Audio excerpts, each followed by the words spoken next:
Hey everybody, it's 6 a.m. here on your Monday. I'm Grace McKenna and we're glad you're joining us on Good Morning Kentucky. And I hope you're having a great start to the week.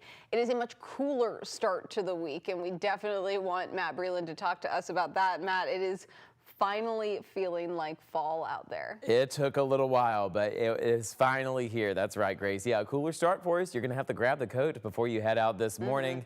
It's going to be another round of those cooler temperatures. We're in the 40s for most of us this morning across Kentucky, and 44 Seymour, 42 near Brandenburg, upper 30s for you folks near Elizabethtown, 41 for you guys near Litchfield. And as we head throughout the remainder of our day, we're still expected to stay quiet and dry. You'll notice on satellite and radar this morning, we are staying free of any clouds or rain showers. Those have all made their way farther off towards the northeast, and we are left with just a clear and pleasant pattern that's going to be around for the rest of our day. Check out this view of downtown. This is brought to us by the Shriners Children's Hospital in Lexington. Still waiting on sunrise to happen with us this morning, but those temperatures in the upper 40s here in downtown. 41 Bowman Field. Clear skies continuing as we head throughout the next upcoming morning hours. Hopping on the school bus soon, you can expect those temperatures to be in the mid 40s with clear skies around. As we head into the later hours of the day, we will only be into the mid 60s with plenty of sunshine still around. So we're going to continue staying under clear skies throughout the rest of our Monday morning and throughout the afternoon time. A bit of a breeze from the south, temperatures staying into the 60s before we head into those overnight hours. By 3 a.m., a very weak passing boundary is going to be crossing through Kentuckiana, keeping rain chances out of the forecast, but it is going to bring in cooler temperatures that will be around for the middle of the week. We'll have more details about that here in a few short minutes, but here's Matthew with an update on your traffic details. Yeah, thanks, Matt. For the start of this Monday morning, if you're heading out the door for the start of your week ahead, we are starting to see a few stalled vehicles out there for you as to give you a look at our traffic tracker. One of those being at least the right-hand shoulder along the Gene Snyder freeway for this morning. As to give you a look at that. Overall, yeah, that's the exit ramp from the Gene Snyder eastbound to I-65 southbound. So that lane is blocked due to that stalled vehicle. Give you a live look outside. Traffic going smoothly this morning. Starting to see a little bit more cars on those roadways, though. So just make sure you're careful out there just along the 6 o'clock hour. Overall, Bardstown Road to Baxter Avenue, westbound to 264 to downtown will take about 8 minutes for this morning. And if you're heading on I-65 at the Gene Snyder freeway to the junction, it'll take you 12 minutes for the start of this Monday. We'll send it back over to you, Grace. Matthew, thank you. Breaking news this morning, an Amazon Web Services outage is causing major disruptions around the world. The service provides remote computing services to governments, universities, and companies, including the Associated Press. Amazon says it's working to figure out what the issue is. We're going to keep you updated as we learn more this morning. Also here this morning, 2 brothers are facing charges after their younger brother was shot and killed at a Fern Creek apartment complex. It happened around 3 Sunday morning on Brettlinger Park Drive. Metro Police found 30-year-old Daryl E. Burnett Jr. shot in his right leg and head. He died shortly after at University Hospital. Then yesterday afternoon, LMPD arrested 2 suspects, 37-year-old Daryl R. Burnett and 36-year-old Kiara Page. Burnett is charged with murder and Page with assault.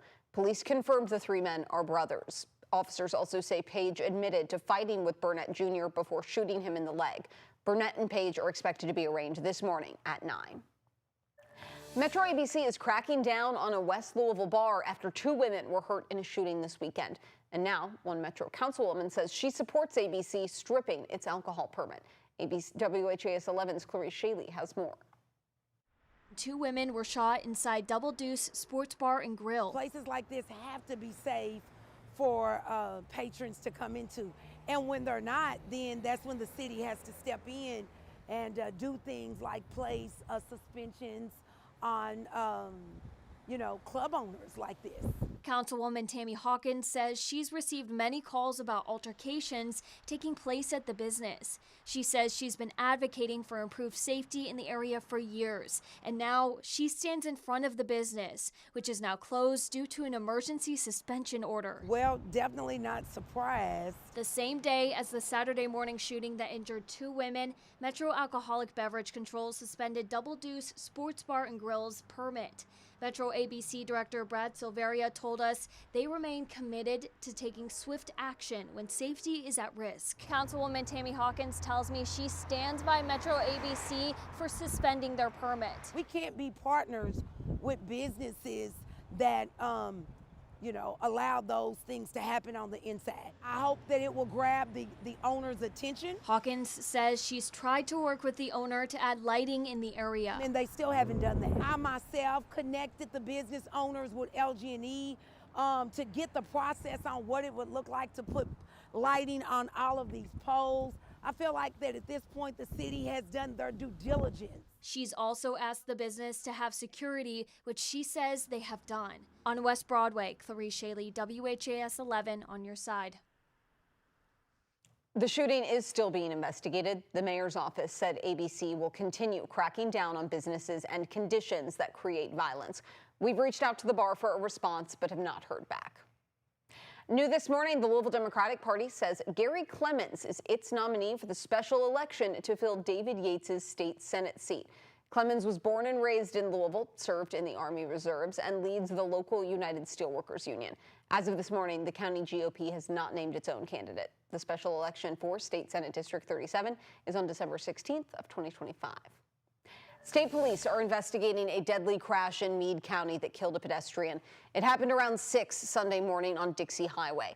KSP says 24-year-old Jordan Sanborn was driving north on Dixie Highway and hit 34-year-old pedestrian Troy Jackson. Jackson died at the scene. Sanborn was taken to the hospital but is expected to survive. KSP says the investigation is ongoing. And another person is dead after a deadly crash in J-Town Saturday morning. Jeffersontown police say a vehicle was turning onto Bunsen Parkway when another vehicle traveling west hit it. A 65-year-old driver was taken to U of L Hospital where he died. Police say no one else was hurt and no charges are expected. Anchorage Middletown Fire is investigating after a Sunday afternoon house fire sent one person to the hospital. It broke out on Barcelona Drive just off South English Station Road around 1 Sunday morning. Firefighters say when they arrived, they could see fire was coming from the roof of the home. The person living there got out before firefighters arrived and had some minor injuries. It took the firefighters about 40 minutes to get it out, and the cause is still being investigated.